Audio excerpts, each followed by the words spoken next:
အောင်စပူရဲ့ပထမဆုံးရုပ်ရှင်ကားရဲ့အောင်မြင်မှုကြောင့်ယုံနေဘသူမှဝင်မကြည့်တော့ပဲအရှုံးပေါ်သွားတဲ့နေတိုးဇက်ကအောင်စပူဇက်ကားနဲ့နေတိုးဇက်ကပြိုင်ပြီးတော့ယုံတင်ပြသချိန်မှာဝဝက်ကွယ်အရှုံးပေါ်သွားတာကတော့နေတိုးပါဒါကလည်းနေတိုးကဦးမင်းလာတာကြောင့်လူငယ်မင်းသားအောင်စပူကိုမရှင်းနိုင်တော့ပဲဝဝက်ကွယ်အရှုံးပေါ်သွားတာဖြစ်မယ်လို့ဆိုကြပါတယ်အလုံးသိကြတဲ့အတိုင်းပဲအခုချိန်မှာနေတိုးရဲ့ရုပ်ရှင်ဇက်ကားသေးဖြစ်တဲ့ဖိုးကောက်လိုအမည်ရတဲ့ရုပ်ရှင်ဇက်ကားယုံတင်ပြသနေရဖြစ်ပါတယ်အဆိုပါဇက်ကားမှာတော့နေတိုးကအဓိကဇက်ကောင်အဖြစ်နဲ့အတူခင်ဝင်းဝါရှိန်တင်သူစားတဲ့မင်းသားမင်းသမီးတွေပါပါဝင်ပါတယ်။နေတိုးဆိုတာတနိုင်ငံလုံးကချစ်ခင်အားပေးကြတဲ့မင်းသားဖြစ်လို့သူ့ရဲ့ဇာတ်ကားတွေဆိုရင်ယုံပြည့်ပါပဲ။ဒါပေမဲ့အခုခါမှာတော့အခြေအနေမတူတော့ပါဘူး။နေတိုးကအသက်50တန်းနားနီးနေတဲ့မင်းသားဖြစ်နေပြီးဒီလိုချိန်မှာတစ်ဖက်ကမင်းသားလေးအောင်စပူကတော့တသစ္စမင်းသားဖြစ်တယ်လို့ရုပ်ကလေးကလည်းကိုရီးယားမင်းသားကူကျွန်းပြိုးလိုပုံစံဖြစ်နေတာပါ။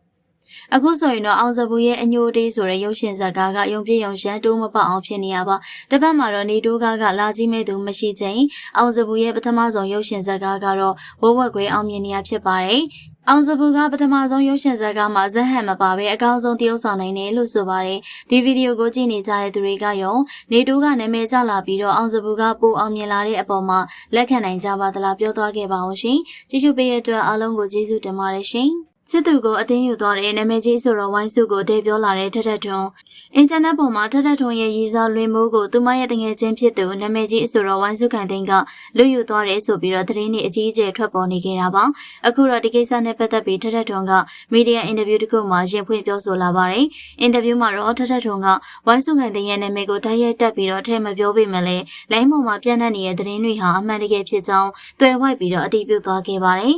ထထထွန်းကဆက်လက်ပြီးတော့သူမအနေနဲ့အမှန်တရားကိုအကုန်ထုတ်ပြောကလူတွေတနာအောင်ပွဲခံလို့ရပေမဲ့တစ်ဖက်လူကိုအားနာတဲ့အတွက်မျက်ရည်တွေနဲ့ကြိတ်မိတ်တီးခံလိုက်တာဖြစ်ကြောင်းရင်ကွဲပလက်ပြောလာပါတယ်။အတူတူဖုန်းဆိုင်ဖွင့်ပြီးတော့စူးစမ်းလာခဲ့တဲ့ချစ်သူသားမကမကြသေးခင်ကမှတန်ဖိုးကြီးလက်ဆောင်တွေပေးပြီးတော့အရန်ခင်ရတဲ့တငယ်ချင်းစီကပါတစ္ဆာဖောက်ခံလိုက်ရတာကြောင့်သူမအတွက်တော့အလွန်ကိုမှနာကျင်စရာပါ။ကိုရိုင်းကတစ္ဆာဖောက်ခံရတာပါဆိုပြီးတော့ဝမ်းနည်းစွာနဲ့ရင်ဖွင့်ထားပါသေးတယ်။ကဲဗီဒီယိုကိုကြည့်နေကြတဲ့ပရိသတ်ကြီးကရောအမှန်တရားကိုဖွင့်မချပဲမျက်ရည်တွေနဲ့တီးခံပြီးတော့စစ်သူရောတငယ်ချင်းကိုပါဆုံးရှုံးလိုက်ရတဲ့ထထထွန်းရဲ့အဖြစ်ပေါ်မှာဘယ်လိုမြင်ကြပါသလဲပရိသတ်ကြီးရဲ့အမြင်ကို comment မှာဝင်ရောက်ရေးသားပေးခဲ့ပါဦးနော်